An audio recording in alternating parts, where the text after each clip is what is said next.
강의 끝나고 예. 그렇게 하시. 그러면 뭐 어떻게 바로 시작하면 되는 건가요? 아, 네. 여기 저 자체적으로 뭐 안내 뭐 멘트 뭐 그런 거 없고 이거 근데 우리가 저기 마이크 대신 샤워기를 들고 이렇게 할 수도 있는 게 아닌가라는 생각을 해봅니다. 여러분들이 재밌어야 시예요. 시는 한마디로 얘기해서 시는 내 마음의 영혼을 살찌게 하는 도구다. 저는 그렇게 정의를 하고 싶습니다. 제가 시인으로 살아온 시간은 그닥 그렇게 오래되지는 않았습니다. 한 15년 가까이 이제 됐습니다만 그 이전에 시를 쓰면서 많은 생각들을 했습니다. 현실적으로 시에는 또 기준점이 있어가지고 시를 쓰기 위해서 시인이 되기 위한 과정이라는 게 있고 절차가 있어요. 그래서 시를 쓴다 그래서 내가 시인이 아니라 시를 쓴 것을 서평을 받아서 등단을 해야 돼요. 등단이라는 첫 과제가 관문이 있는데 그 등단에는 여러 가지 이유가 있어요. 또 복합적인 뭐 사회적인 부분이지만은 어쨌든 요즘 세상에나 이전 세상에나 변하지 않는 룰이 있어요. 그건 사회주의 사회, 우리가 자본주의 사회이기 때문에 돈이 들어간다. 그 한 가지 첫째 이유 때문에 제가 등단을 많이 미뤘어요. 사실은 25년 전, 한 30년쯤, 30년 전쯤에 등단을 할 수 있었던 계기점들이 있었는데도 불구하고 시를 쓴 지는 저도 거의 한 40년 된 것 같아요. 근데 시를 쓰면서 달라지지 않았던 모습들이 달라지기 시작한 거는 등단이라는 배지를 달고 나서부터 달라지기 시작한 것 같습니다. 근데 왜 그랬을까라는 생각을 지금 제가 이렇게 문학 활동을 하면서 느끼게 되는 게 어떠한 사람이라는 건 자기의 그 직업이랄까 자기가 하는 일에 대한 맞는 옷을 입어야 돼요. 그러니까 그 절차와 자석에 앉지 않으면 그러한 부분들이 원만하거나 순탄하게 매끄럽게 이어지질 않습니다. 그래서 시인이 되려고 했던 처음에 그 욕심이 좌절이 되고 문단이라는 벽이라는 것이 하나의 관행적으로 이루어져 있는 세습이라 그 벽을 허물기 위해서 내가 돈이 있어야 되는 거예요. 근데 돈이 없어서라기보다는 자존심이 허락지를 안 해서 안 했어요. 돈을 내면서 내가 등단을 해야 돼? 왜? 글만 잘 쓰면 되겠지. 근데 그게 착각이었다라는 걸 20여 년이 지난 후에 알게 됐어요. 우리가 처음에 유치원에 갈 때든 초등학교로 갈 때든 입학이라는 걸 하잖아요. 입학을 해요. 입학을 해야지 과정이 시작되죠. 1학년, 2학년, 3학년, 4학년, 5학년, 6학년. 그리고 다시 뭘 하죠? 예전에는 뭐 추첨제도 있었습니다만 시험을 봐야지 중학교로 올라가죠. 중학교에서 고등학교 올라가니까 또 시험을 봐야 되더라고요. 모의고사 뭐 여러 가지 봐야죠. 고등학교에서 대학교 갈 때 수능 봐야 되잖아요. 그러니까 그 과정이 다 있었던 거예요. 그리고 나서 학위를 따기 위해서 뭘 해요? 논문을 써갖고 교수한테 평점을 받아야 돼요. 그래야 내가 학사모를 졸업 승낙을 받을 수 있는 거죠. 그것이 하나의 과정이고 절차인 거예요. 교육이든 어떠한 부분이든 그러한 단계가 있더란 말이죠. 그 단계를 무시하거나 외면하고 할 수 있는 것은 아무것도 없더라. 그리고 나서 시인 등단을 하고 나니까 등단을 하긴 했는데 같이 등단한 사람 중에 지금 아직 활동하고 있는 사람은요, 솔직히 말해서 한 사람도 없어요. 저랑 그때 당시에 9명이 등단을 같이 했어요. 제 기억으로는. 근데 그 중에 시인으로 남은 사람은 저 한 사람뿐이에요. 그 사람들은 대상도 받고 본상도 받고 뭐 아주 화려하게 등단을 했는데도 불구하고 시 작품 활동을 안 하더란 말이죠. 왜 그랬을까요? 제가 그걸 나중에 문학단체를 지금 한 이제 8년째 이끌어오면서 알게 됐어요. 왜? 내 과정 단체 안에서 그러한 모습들을 보게 되니까 정확하게 알게 되더란 말이죠. 우리가 뭘 안다라고 하는 것은 확실히 알지 않는 이상 안다라고 하면 절대 안 돼요. 그 말 한마디, 나 알아라고 한 말 한마디 때문에 거짓말쟁이가 되기도 하고요, 우스운 사람이 되기도 하고요, 가치 없는 사람이 되기도 하고 실없는 사람이 되기도 합니다. 그렇겠죠. 근데 왜 이 사람들이 시를 안 쓰나 하고 제가 한번 추적을 해봤어요. 제 이제 직업이 원래 기자잖아요. 예, 그래서 조사를 하고 이제 그 사람들 인적을 찾아가지고 연락을 해봤어요. 연락을 취해봤어요. 어렵게. 근데 5명하고 연락을 통화했는데 생계 때문에 입장이 곤란해서 못해. 아, 나는 그냥 등단했다는 등단증 받았으니까 그거 하나 받은 걸로 땡. 아유, 뭐 글이 잘 안 써져서 힘들어서 안 돼. 그러한 이유들이에요. 내 현실과 너무 동떨어져. 그 자기 여건이 안 갖춰지고 안 맞춰진다고 못한다라는 거예요, 결론은. 근데 가장 큰 결론은 뭐였냐면 계속 돈이 들어가더라. 작품을 내는데도 돈을 내야 되고, 작품을 알리려고 그래도, 나를 알리려고 그래도 매스컴이 됐든 뭐가 됐든 다 돈이 들어가야 되고, 그러한 어려움들, 또 현실적으로 내 일이 일상이 힘든데 그거 뭐 내가 시인이라는 간판 하나 땄으면 됐지, 뭐 그거 매달려갖고 내가 글 쓸 시간이 어딨냐. 한가한 사람들, 배부른 사람들 얘기다. 아니에요. 절대 아닙니다. 제가 왜 아니라고 단정할 수 있냐면 저 자신이 그랬기 때문이에요. 제가 어제 아주 중요한 특강을 들었습니다. 문학 특강을 정숙자 선생님, 시인님한테 어제 영월 거기가 동강 시스타라는 호텔 리조트에서 문학 강의가 있었습니다. 그래갖고 한국문인협회 이제 정숙자 이사님 이제 그분의 연세가 이제 좀 있으시죠. 원로시니까.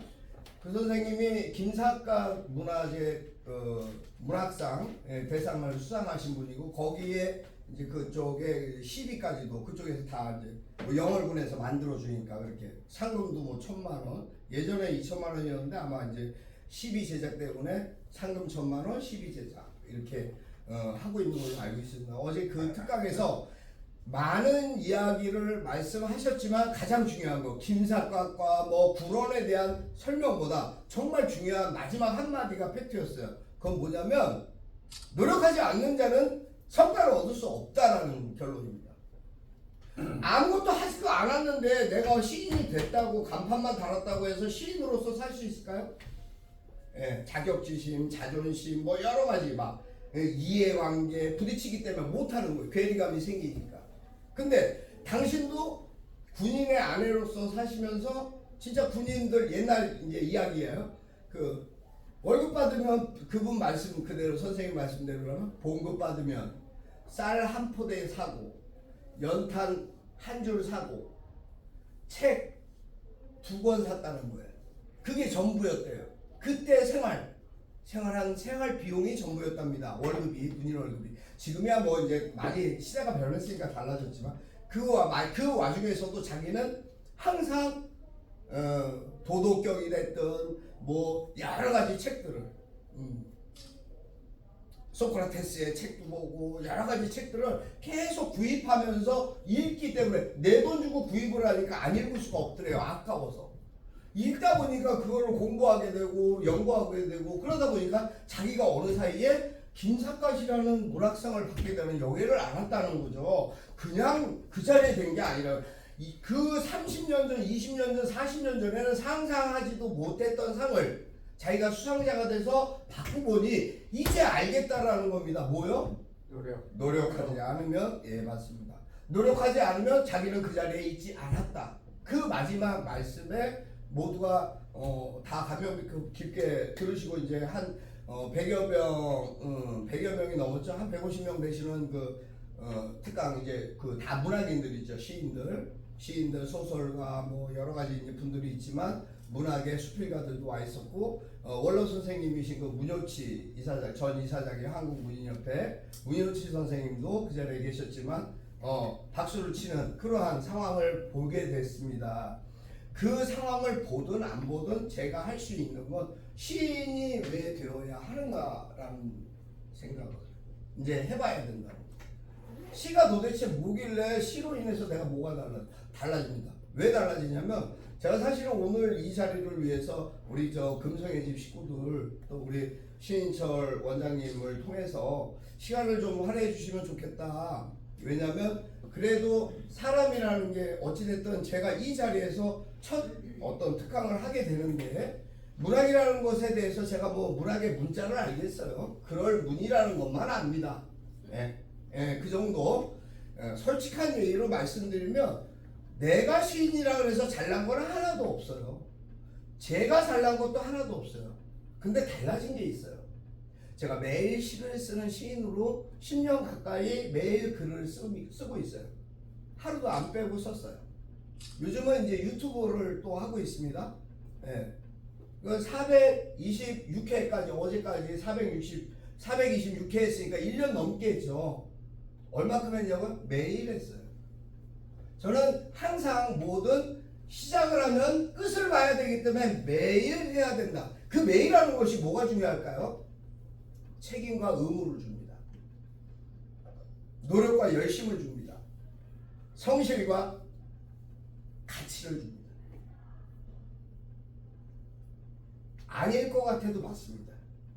저도 한 푼도 없는 무일푼에서 내 생활 역경과 내 현실 속에서 살 수 없는데도 불구하고 열심히 일하면서 글을 쓴 거예요. 글을 쓰면서 제가 달라진 게 뭐가 있는지 아세요 혹시? 제가 글을 쓰면서 달라진 점이요. 성향이 많이 바뀌었어요. 글을 쓰기 위해서 한 번 더 생각을 해야지 글을 쓸 수 있고요. 그걸 표현해갖고 올리려면 덜 창피당하기 위해서 자꾸 들여다봐갖고 고쳐요. 퇴고를 하게 됩니다. 왜? 사람인지라 글을 쓰다 보면 맞춤법도 틀리고 이거는 지읒인지 시읒인지 헷갈릴 때는 짝대기 하나 찍 넣어놓고 넘어가고 왜? 짧으니까 그럴 수 있겠죠. 하지만 그거를 이제 다시 맞춤법 찾아보고 확인하고 아 이게 맞겠구나 하고 올려도 틀리는 낱말들이 많이 있어요. 왜? 전문적으로 뭘 공교육을 제대로 배웠어야지. 제대로 배운 게 없었거든 사실은. 그런 아쉬움을 안타까움을 제가 항상 갖고 있으면서 할 수 있던 게 뭐였냐면 노력이었어요. 열심히 쓰고 노력하고 남들은 혹자들은 그런 얘기도 했어요. 아 이건 맨날 무슨 시를 밥 먹듯이 쓰냐고. 응? 자기들은 뭐 6개월을 걸려서 쓰고 1년을 걸려서 쓰고 뭐 상고의 고통을 뭐 애 낳는데 1년 걸리니까 상고의 고통을 경험하면서 쓴다고. 물론 그런 분도 계세요. 제가 그런 선생님도 직접 뵙기는 했어요. 근데 그런 훌륭하신 선생님 외에는요 대다수의 시인들이요 솔직히 말씀드릴게요 10분이면 한 편 써요. 시 한 편. 어디서 쓸까요?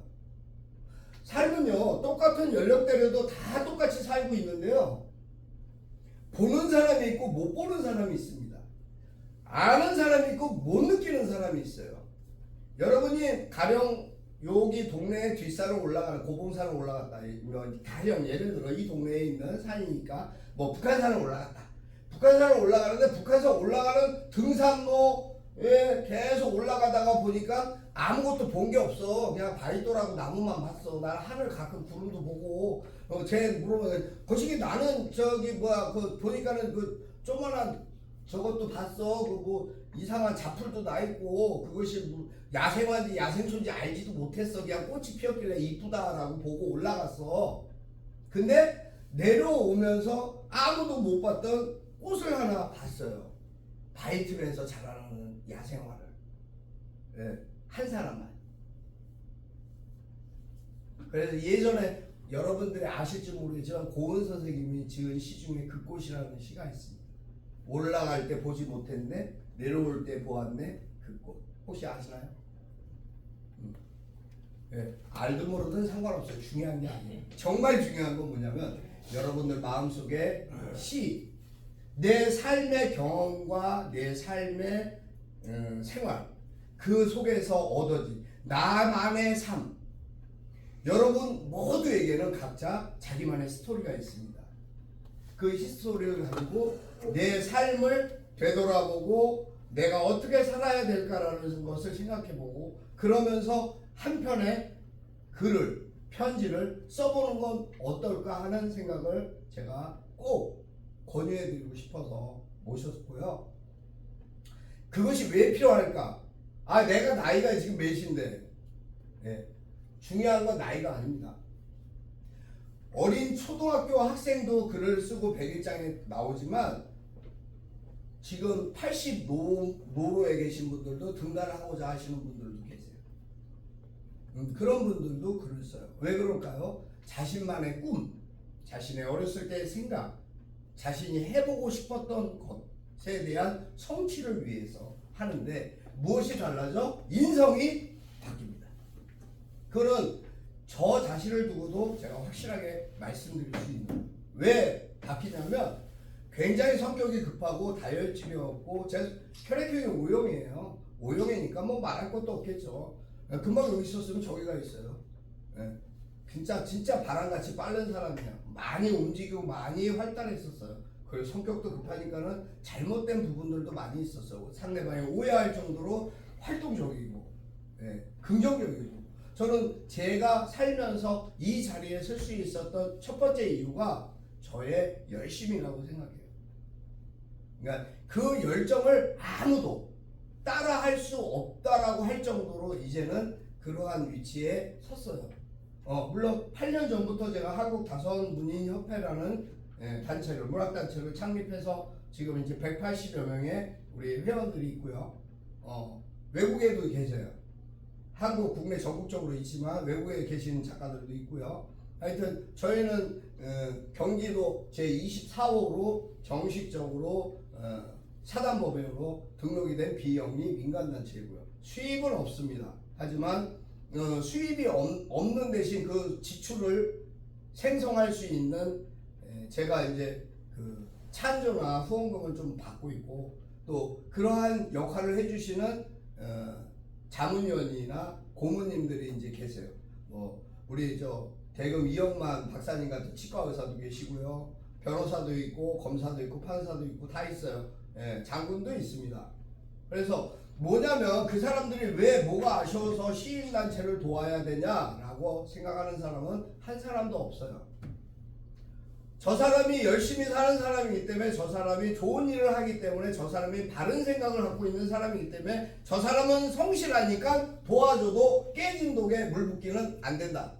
그러한 믿음만 있는 거예요. 저는 잘 알고 있어요. 그분들에게 제가 대신 돌려드릴 것도 해드릴 것도 뭐 발 닦아드릴 일도 없어요. 하지만 제가 할 수 있는 한 가지 성심성의껏 최선을 다한다는 것. 그것 때문에 그분들은 저에게 고마워하고 저는 그분들에게 항상 감사하고 그래서 오늘의 이 자리도 형성된 것으로 저는 그렇게 믿고 있고요. 시를 쓰게 되면 뭐가 달라지냐면 인성만 달라지는 게 아니에요. 성격이 바뀌어요. 성격이. 아까도 전자에 말씀드렸던 것처럼 글을 한번 쓰다 보면 글을 쓰는 것만 쓰는 것이 아니라 처음에는 뭐 한 줄도 못 써요. 한 단어 한 문장. 가을이니까요. 대표적인 가을에는 바람이 불죠. 바람이 불다가 멈춰진 곳에 자 여기서 이제 시가 시작됩니다. 가을을 내가 주제로 했어요.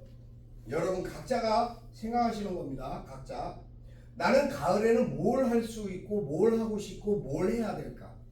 이제 불과 추석이 다음 주죠. 날짜가 금방금방 가요. 어떻게 세월 빨리 가갖고 좋겠어요. 근데 하나도 좋은 사람은 없어요. 왠지 아세요? 제가 가만히 생각해 보니까 제가 어렸을 때는 나이가 먹는 게 좋았어요. 나이가 먹고 싶었어요.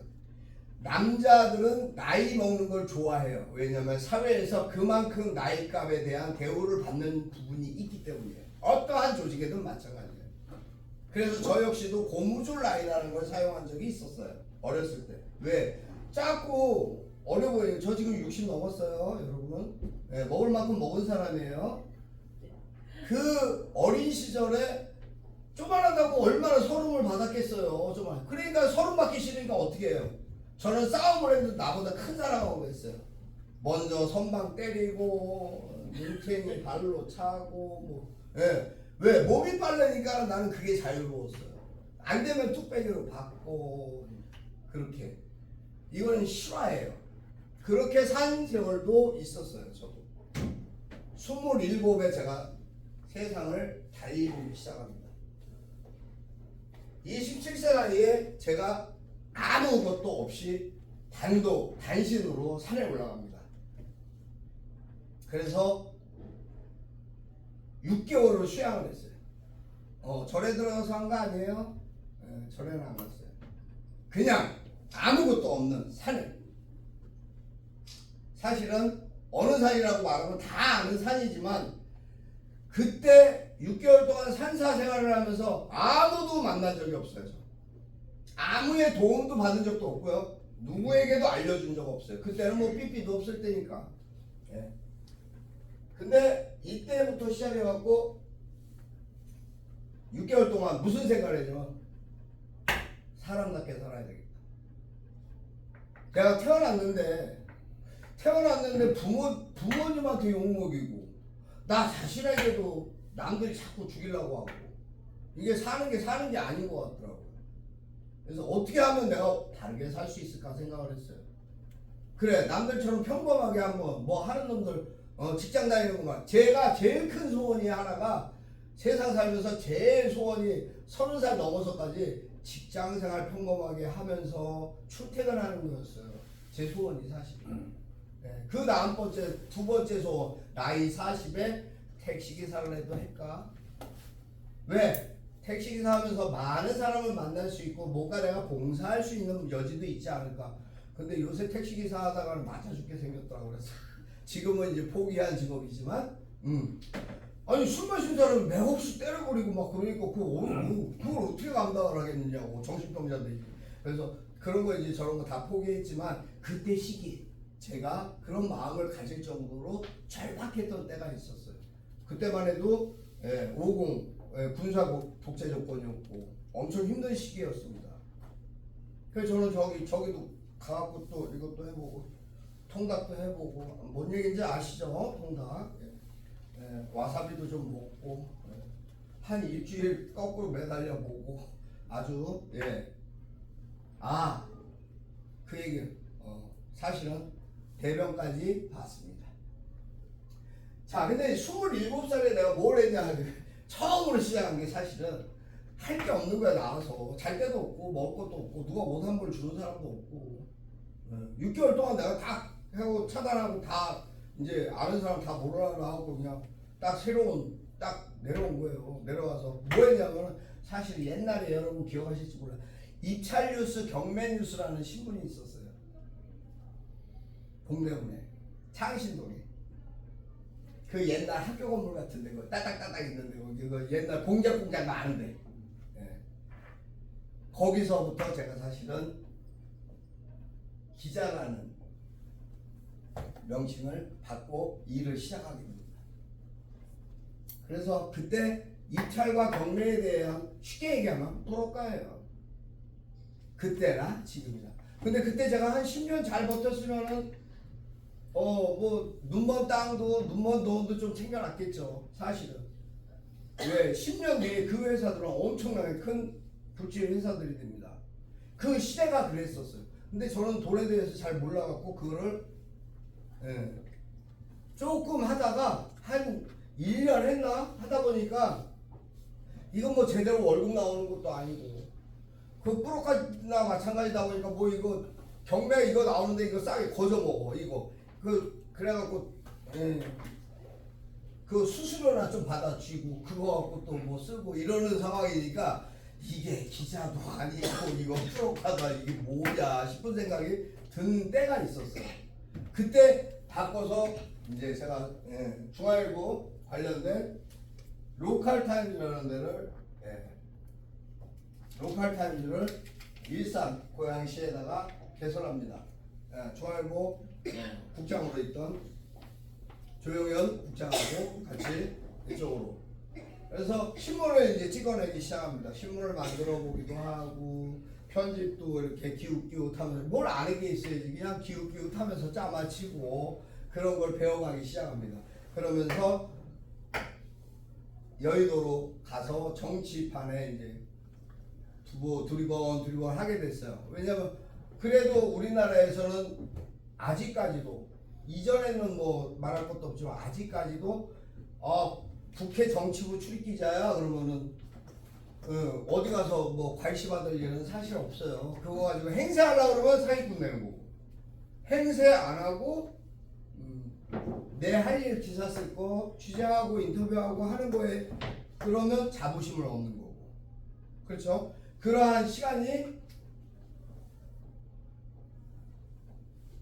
30년이 꾸준히 수입하고 상관없이 꾸준히 노력을 해온 거예요. 꾸준히 해오다 보니까 60이 넘어가 이제 올해 이제 제가 한갑이 됩니다. 저 우리 대통령 덕분에 만으로 나이가 줄어들어갖고 1살 줄어들었는데 어쨌든 그렇게 자리를 잡게 됩니다. 8년 동안 지난 8년 동안 글에 대한 생각을 계속하면서 매일 쓰다 보니까 가을 그러면 바람이 불다가 멈춰진 곳에 여기다가 뒷이야기를 뭐라고 쓰실지 혹시 여러분들 중에 긴 말을 이어갈 생각이 있어서 한번 노트에 뭐 시험지 노트 같은 거 있어요? A4용지? 네, 있으면 주세요. 저하고 쓰실 수 있는 분 있으면 한번 써보세요. 이 문장에다가 어떤 단어를 문장을 넣으면 좋겠다. 가장 참신하고 그러한 글을 써주시는 분한테는 제가 선물을 추석 선물을 하나 드리도록 하겠습니다. 정말로. 시를 쓰게 되기 시작하니까 어떠한 생각이 드냐면 일단 바라보는 것이 달라지고요. 상대방을 대하는 게 달라지고요. 언어가 달라지고요. 생각이 달라지고요. 대하는 사람들이 달라지기 시작합니다. 어떠한 직업이든 다 옳고 그른 좋지 못하고 좋고 나쁜 사람들은 다 있어요. 어느 사회든 어느 세상이든 다 있는 것 같아요. 제가 경험을 해보니까 그래요. 내가 아무리 우리끼리 똘똘 뭉친 이 테두리 안에도 보니까요. 솔직히 말씀드리면 시인 같지도 않은 사람도 있고요. 사람 같지도 않은 사람도 있더라는 거죠. 똑같은 시인인데 왜 그럴까? 생각하는 게 다르기 때문에. 나와 살아온 게 다르기 때문에 그래요. 상대를 배려하지 않기 때문에 그래요. 그거를 느끼게 됐어요. 그러다 보니까 자꾸 그러한 모습들을 거르게 되겠죠. 물론 뭐 걸르다 보면 다 가지치기 하다 남은 거 다 손상내 버리잖아요. 가지치기 잘못하면. 근데 해야 될 거는 해야 된다는 거죠. 왜? 한 번 배신한 사람이 두 번 배신하고요. 두 번 배신한 사람이 세 번 배신하고 결국은 나를 죽이려고 달려드는 거예요. 그걸 확실히 알았어요. 사람이 사람을 해코지하는 거는요. 흉기나 주먹으로 손으로 발로만 해야지 해코지가 아니에요. 상대를 이해하지 않고 상대를 배려하지 않고 내 욕심껏 하면은 그게 해코지예요. 내가 행했든 안 행했든 그것이 해코지입니다. 왜? 상대가 불안해했거나 상대가 싫어했거나 상대가 불편해했다면 그건 해를 끼친 거예요. 시를 쓰면은 달라지는 것이 그 딱 하나 있습니다. 사람다워집니다. 그러니까 우리가 사람이면 사람이냐 사람다워야 사람이지 그런 얘기 들어보신 적 있을 거예요. 저도 그거 뭐 들어서 배운 거니까. 근데 정말 사람다운 사람은 어떤 사람이 사람다운 사람이라고 생각하시는지 모르겠지만 그러한 사람들이 있습니다. 근데 그 사람들을 왜 사람다운 사람들 속에서 나만 사람답지 못할까라는 생각을 한다면 나 혼자요. 봐도 사람다운 사람이 돼야겠다라고 생각하는 사람은 희망적이고 그 사람은 반드시 언젠가는 사람다운 사람으로 아니 실력자로 그렇게 성장할 수 있다라는 게 제 답입니다. 거기에는 물론 열심히 하는 노력이 필요합니다. 나 살 만큼 살았으니까 아유 뭐 이제 세월 가다 보면은 뭐 대충 뭐 이제 언제 갈지도 모르는데 내가 뭐 날짜나 세고 있지. 아유 TV 뭐 재미난 거 하던데 TV나 보면 되지. 아니요. 사실요 열심히 사는 사람은요 텔레비 볼 시간이 없어요. 텔레비 틀 시간도 없어요.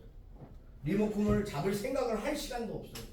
그냥 스쳐 지나가다가 식당 갔든 어디 갔든 스쳐 지나가다가 그냥 모니터 켜져 있는 거 잠깐 보고 스치는 정도가 되지. 저는 직업적으로라도 기자이기 때문에 뉴스를 매일 모니터링 해야 돼요.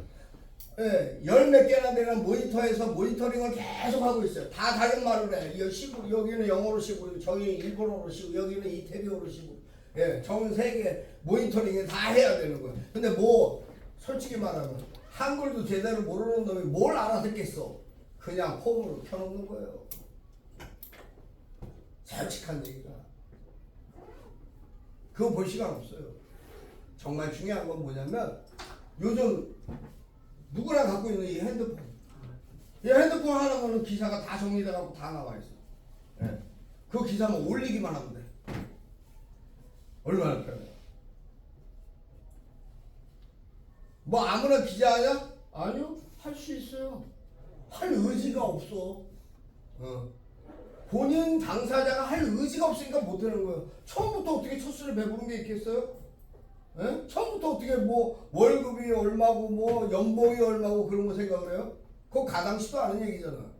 여러분도 알다시피 그런 거 없어요. 하지만 내가 그런 프리랜서라도 시작하면 할 수 있을까요? 얼마나 배우면 될까요?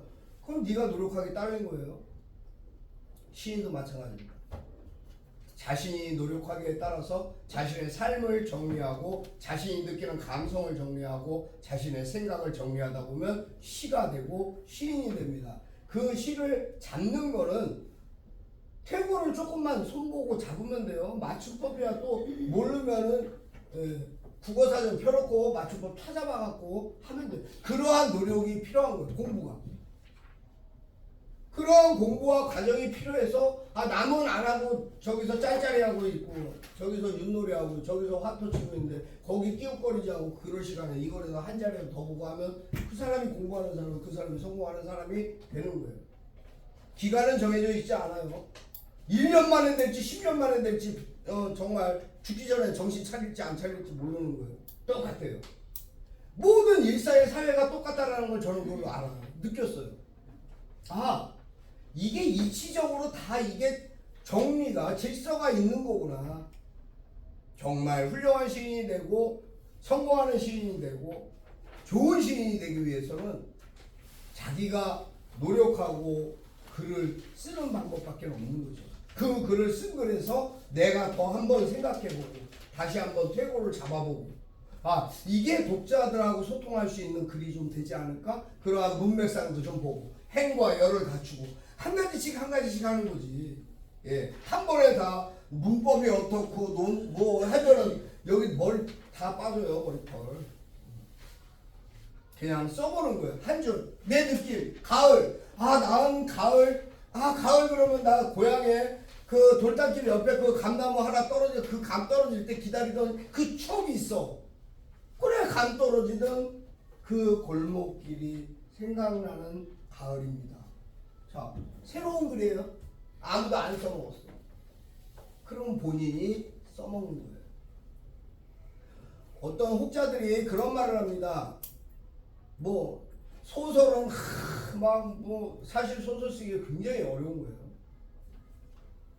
소설 단편 하나를 쓰려면 최소한 3년은 붙박혀 있어야 돼요.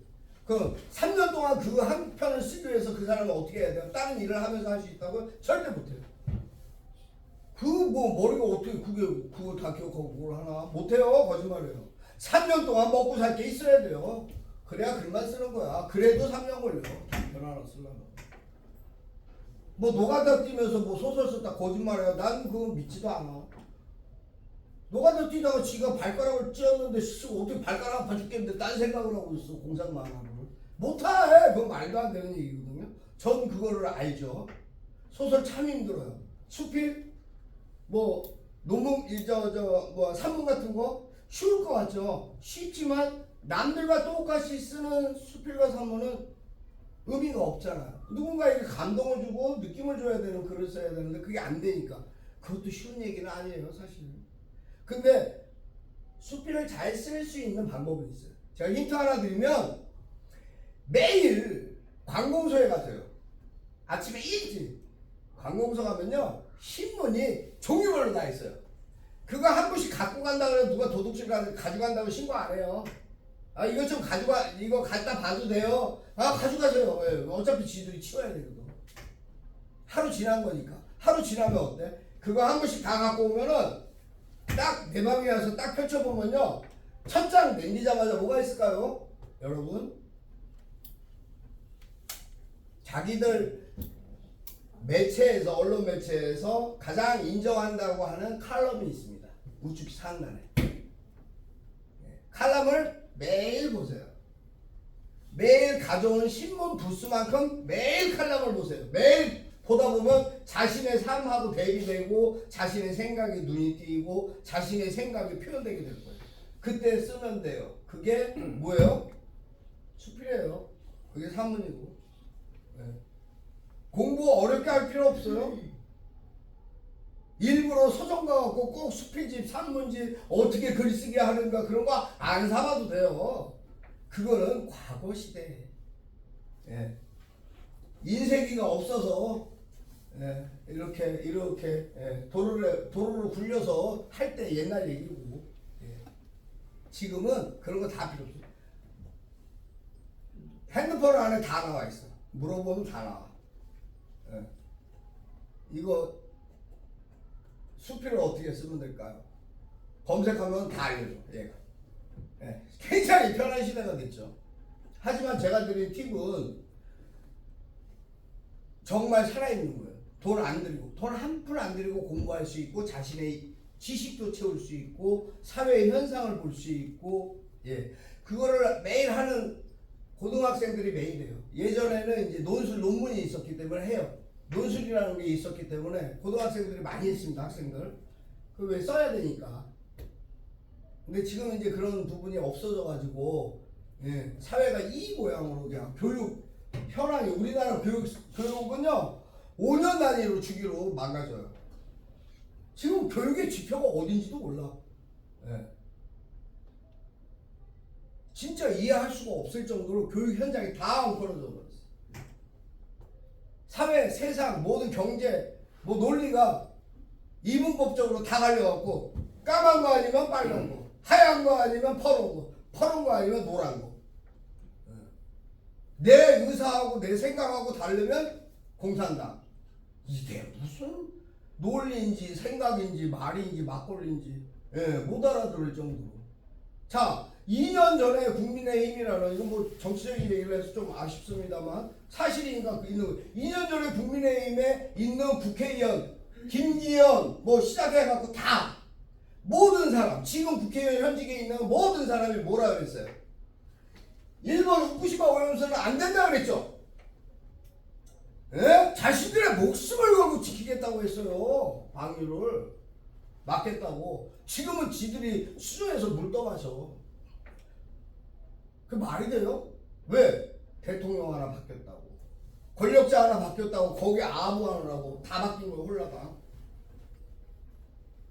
그 옛날 저는 어렸을 때 국민학교 때 분명히 배웠어요. 빨간 색깔 하고 있는 건 공산당이라고. 그 국민의힘이 빨간색이 있더라고. 그래서 내가 공산당이구나 쟤네들. 그래서 저렇게 사고를 할 수도 있나 보다. 어떻게 2년 만에 정답이 손바닥이었다는 사람들이 다 손등이 돼버렸냐 얘기지. 저만 먹고 살면은 장땡이라는 얘기야. 그런 사회가 돼버렸어요. 다시금 2023년도가 1970년대로 돌아가 버렸어요. 그럼 이렇게 하지도 못하고 저렇게 하지도 못해요. 그렇다고 뭐 제대로 하는 것 같아 보이는 인간이 국회의원에 있다라는 소리는 아직도 못 들어봤어. 네. 하나같이 똑같아. 빨갛고 파랗고 똑같아. 거기다 노란 건 더해. 정의를 외치다가 사양길로 갔어. 네.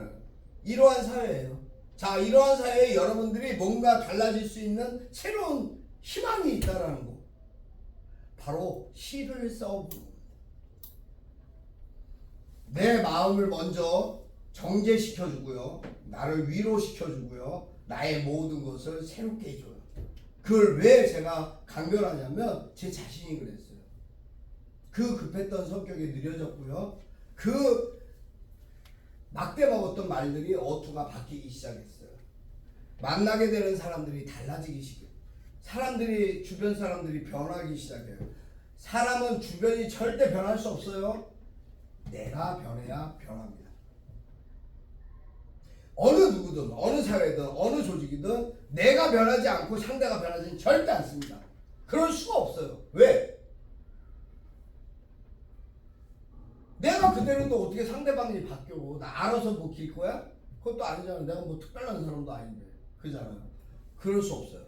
내가 먼저 낮아지고 내가 먼저 상대를 위해서 배려해주고 내가 먼저 상대를 보듬어주고 칭찬해주고 위로해주고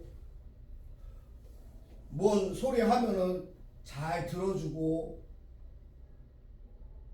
그러면요 그때부터 내가 바뀌기 시작하는 거예요. 자기 자신이.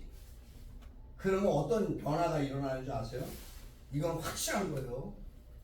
주변 사람들이 바뀌어져요. A, B, C, D, E, F, G까지 있었거든요. 예? 내 주변에. 근데 지금은 가나다라, 마바사, 아바, 차차차, 까까지 있어. 왜 그럴까요? 더 많은 좋은 사람들로 채워지더란 말이죠. 내 곁에 있는 어느 누구가 떠났어. 에이, 날 배신하고 나 싫대. 나랑 의견이 다른데. 아파할 필요가 없어요. 왜? 그거보다 더 좋은 사람이 그 자리를 차고 들어와요. 나 좀 거기 들어가면 안 되냐고. 감사한 일이죠. 저는 하루에 매일 시를 쓰면서 매일 기도를 합니다. 막 표가 나게 막 뭐 카톨릭 하듯이 막 이거 안 하고 그냥 기도를 하는데 뭐 무릎 꿇고 고개 숙이고 성경책 끌어안고 이거 아니고 예, 그랬던 적도 있습니다만 그냥 무릎 꿇고 아니면 그냥 가만히 앉아서도 잠자리에 누워서도 기도를 매일 해요. 감사합니다. 하나님. 오늘 하루 살게 해 주셔서 오늘 또 좋은 사람들 볼 수 있게 해 주셔서 제가 오늘 사람으로 살게 해 주셔서 제가 가진 것 없고 할 건 없지만 나눠줄 건 없지만 내 마음에 내 속의 진실을 전달해 줄 수 있어서 그렇게 감사합니다. 그리고 하는 게 있어요. 옛날에 아버지께서 하신 말씀인데 일일 삼성이라고 노자가 이야기한 거예요. 하루에 3가지 자신이 잘못한 것을 반성해 보라는 거. 그 잠자리 들기 전에 꼭 내가 오늘 뭘 잘못했지? 라는 거. 내가 누군가에게 실망을 줬지? 누구에게 잘못한 게 있나? 말 한마디, 태도 하나, 눈빛 하나라도 내가 잘못한 게 있나? 있었나? 네, 생각해 보는 거예요. 그리고 그거는 내일 가서 사과를 해야 되겠구나. 원칙이 있어야 기본을 갖춥니다. 글도 마찬가지입니다. 어떠한 단어를 가지고 시작하든 내가 시작한 글에 대해서 내가 어떠한 마음가짐을 쏟느냐에 따라서 글이 내용이 달라지기 시작하죠. 장황하게 막 산문 쓰듯이 쓰는 사람들도 있어요. 하지만 쓰다가 그렇게 써놓고도 그거를 다 지우지 마요. 거기서 조금 줄여나가면 어떨까라는 걸 생각해보고. 왜? 시는요 딱 2가지만 할 줄 알면 돼요. 네. 아주 간단해요. 남 놓고 기억장만 알면 다 할 수 있는 거예요. 뭐냐면 시는요 비유예요. 무엇에 비유할 것이냐. 비유. 무슨 얘기인지 이해하시죠? 아무리 몰라도 다 아는 거예요. 이거. 또 하나는 함축입니다. 줄이는 거예요. 똑같은 거를. 바람이 불다가 줄이면 어떻게 될까? 바람 불다. 이게 함축이에요. 이게 시. 이해하셨어요? 좋은 시간은 아니지만 여러분들 늦은 시간까지 들어주셔서 너무 감사해요. 저는 1시간 동안 어떤 얘기를 어떻게 해야 될까 고민을 했었어요. 사실은 고민을 많이 했는데 고민할 것도 없이 대화가 술술 풀리도록 여러분들이 경청해 주신 태도가 너무 감사드리고 감사합니다. 하여튼 혹시 뭐 질문 같은 거 있으시면 또 질문 받아드립니다. 네, 질문 뭐 궁금한 거 뭐 물어보고 싶은 거. 진짜 좋은데 네. 유행가 노래 가사도 좋잖아요. 어려워요? 유행가 가사들 예. 노래들 그 차이가 뭐니까 유행가 가사 굉장히 좋은 질문이에요. 왜냐면 요새 사실은요 굉장히 핫한 거예요. 그게 노래 가사 노랫말 짓는 거 있죠. 근데 가사들 중에 보면은 시가 노래가 된 거 많이 있죠. 근데 시의 글과 노랫말의 가사는 조금 쓰는 방식이 다릅니다. 시에는 반복구어가 안 들어가는 것이 좋고요. 노랫말에는 반복구어가 들어가는 것이 좋습니다. 어디다가 포인트를 주느냐에 따른 거고요. 반복구어가 계속 니 거니 내 거니 니 거니 내 거니 뭐 이런 식으로 반복들하고 리듬감이 있잖아요. 니 건지 내 건지 뭐 알 수는 없지만 일단 내 주머니에 들어오면 내 거 뭐 이런 식으로. 근데 가사를 그런 거예요 원래. 가사를 한번 본인이 생각할 때 주제를 정해서 가을이라든가 사랑이라든가 뭐 연서라든가 주제를 정해놓고요 글을 써보셔야 돼요. 노랫말처럼. 나는 네가 좋아. 나는 네가 좋아. 근데 너는 왜 나 좋아하지 않아? 뭐 이런 것도 가사 노랫말이 될 수 있어요. 요새는요 예전하고 달라갖고 작곡가가 예전에는 많이 먹었어요. 80% 90% 작사가가 10% 20%. 근데요 요새 시대가 바뀌어갖고 작사가가 더 많이 먹어요. 근데 거의 표준적으로는 50대 50이 돼요. 인세가. 음원 수익 자체가 그렇습니다. 근데 노래 가사 하나 잘 써가지고 대박난 사람들 많아요. 그것이 그 사람이 작사가니까 성공한 것이 아니에요. 써갖고 와보세요. 내가 좋아하는 작사가한테 한번 보여드릴게요. 약속할 수 있어요. 주변에 그런 분들이 많이 계세요. 그 아까도 말씀드린 우리 대구 이영만 박사님은요 가수기도 하고요, 치과 의사지만 가수기도 하고요, 작사가시기도 하고요, 작곡도 하시고요, 많은 걸 다 하세요. 어떻게 그렇게 다 하냐? 뭐 돈이 많아서 하냐? 아니에요. 그분 검정고시 출신 닥터예요. 그래서 지역 주민들 이 임플란트도 다 노인들은 공짜로 해줘요. 제 이름 대고 가면 50% 드시고 치과 찾아가시면 돼요. 다선 그러면은 50% 자 기본. 거기서 조금 더 그 김승원 회장님이 그 70%. 네. 진짜로 가능합니다. 없는 얘기하는 거 아니에요. 이런 말씀해 주신 거 질문한 것처럼 노랫말이라는 건 내가 어떠한 생각으로 기준적으로 쓰느냐에 따른 차이가 있는데요. 사랑도 이별도 다 노랫말의 포인트가 됩니다. 근데 그 중점에 무엇을 내가 원칙으로 둘 것인가를 먼저 정해야 될 거예요. 그래야 거기에 따른 노랫말이 나올 테니까요. 누구 말만 따라 복권 사는 것보다는 성공할 가능성이 훨씬 확률적으로 높다. 저는 그렇게 생각하고 있어요. 저도 사실 노랫말을 이렇게 좀 써보긴 했어요. 써보긴 했는데 작곡가들이 아니래요. 그래서 좀 더 배우면 안 됩니까? 배우는 또 교육기관도 있어요. 실용음악원이라고 이대 앞에 있어요. 그 학교를 좀 내년에는 그래서 저도 좀 다녀볼까 싶습니다. 작사가 좀 공부 좀 하려고요. 그러니까 항상 노력하는 거는 뭐가 있어요? 뭐가 뒤따라야 돼? 실천이 뒤따라요. 실천하지 않으면 다 빵이에요. 하고자 하는 내 의지를 갖고 내가 뭔가 실천해 나갔을 때 그것이 이루어지는 거예요. 그런 부분들. 예. 박사님 예. 고생하셨어요. 아이고 우리 예. 아니 우리 제가 이제 좋은 얘기 못했지만 우리 박재천 목사님이라고 목사님이시지만 지금 이렇게 어렵게 이렇게 도착하셨네요. 늦게라도 도착해 주셔서 영광입니다. 예. 우리 문단에 또 원로시기도 하고요. 예. 원래 아버님 돌아가신 아버님 독립운동가세요. 박영목 시인님 목사님. 예. 그분의 아드님이세요. 그리고 우리 문단에서는 원로시고 나름대로 저서 활동을 많이 하시는 또 훌륭한 일 많이 하시는 목사님으로 목회자로 이렇게 알려져 있어요.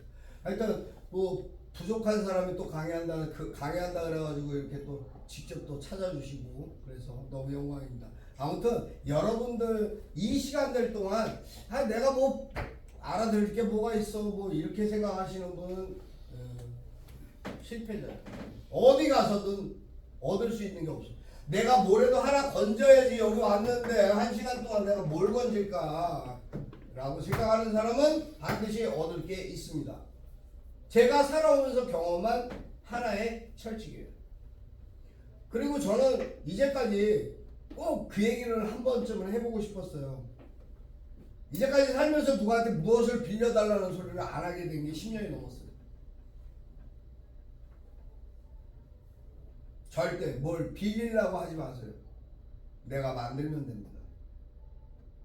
내가 얻어야 되는 가치가 있는 것이면 그게 금전이든 뭐든 내가 노력해야 되는 거예요. 내가 노력하면 얻을 수 있습니다. 반드시. 어느 시점이 되니까 그것이 저에게 딱 와닿더라고요. 그러니까 뭐가 얻어졌겠어요 저한테. 예, 저는 빚이 없습니다. 자, 이상 마치겠습니다. 감사합니다. 네, 감사합니다. 아주 좋은 강의 감사드리겠습니다. 오늘 바쁘신 과정에서 이렇게 많이 참석해 주셔서 감사드리고요. 플랜카드 잠깐 이렇게 하셔서 단체 이렇게 한번 좀 나오시면은 플랜카드로 해서 한번 사진 한번 더 찍고 기념 촬영 한번 할까요? 기념 촬영 네네네. 좀 그럼 하겠습니다. 이렇게 뭐 혹시라도 한 줄이라도 쓰신 분 있으면 주세요 저한테.